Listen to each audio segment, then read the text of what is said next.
আমি জানি আপনারা সবাই এই রেসিপিটা খুব সুন্দর বানান, কিন্তু আমি কিভাবে রেসিপিটা তৈরি করি সেটাই আজ আপনাদের সঙ্গে শেয়ার করব।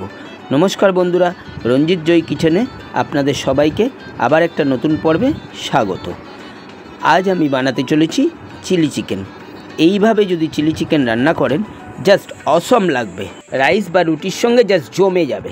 আমি এখানে 400 গ্রাম বোনলেস চিকেন নিয়েছি, তাতে দিয়ে দিয়েছি 1 চামচ ময়দা, 2 চামচ কর্নফ্লাওয়ার।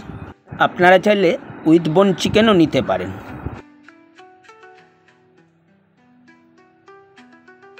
এর সাথে দিয়ে দিলাম 1 চামচ আদা রসুন বাটা, সাথে দিয়ে দিলাম স্বাদ মতো লবণ, 1 চামচ গোলমরিচের গুঁড়ো, হাফ চামচ লঙ্কার গুঁড়ো, হাফ চামচ ভিনিগার, একটা ফাটানো ডিম। আমি ডিমটা ফাটিয়ে দেখি এতে 2টো কুসুম আছে। চিলি চিকেন বানানোর জন্য ময়দা কখনোই বেশি দেবেন না, 1 চামচের বেশি ময়দা না দেওয়াই ভালো।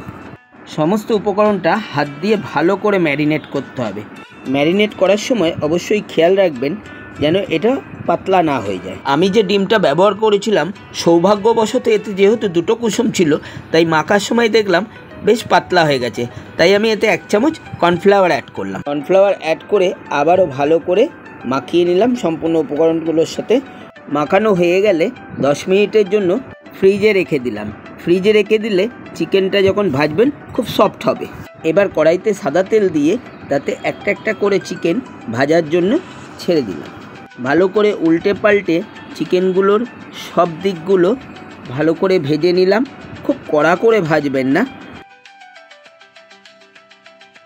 একটু লাল লাল হয়ে এলে ভালো করে তেল ঝরিয়ে পকোড়াগুলোকে তুলে আমি আলাদা একটা পাত্রে রেখে দিলাম।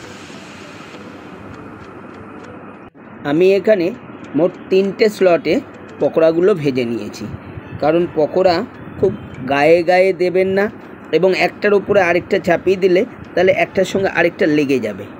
তাই আলাদা আলাদা স্লট করে ভাজবেন, প্রত্যেকটা যেন ভালো মতো তেলের মধ্যে ভাজা হতে পারে। কারণ পকোড়াটা যত সুন্দর হবে চিলি চিকেন খেতেও তত সুস্বাদু হবে।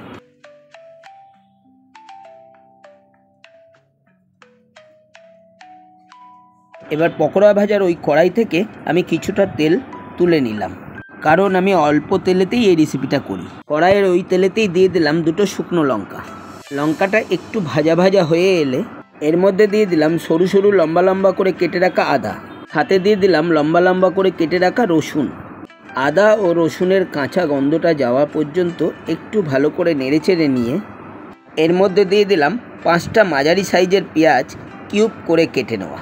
পেঁয়াজগুলো কড়াইতে হালকা নেড়েচেড়ে নিয়ে এর মধ্যে দিয়ে দেবো চেরা কাঁচা লঙ্কা, সাথে দিয়ে দিলাম একটা মাঝারি সাইজের ক্যাপসিকাম কিউব করে কেটে নেওয়া। সম্পূর্ণ উপকরণটা কড়াইতে খুব ভালো করে উল্টে পাল্টে নেড়ে চেড়ে কষিয়ে নিতে হবে।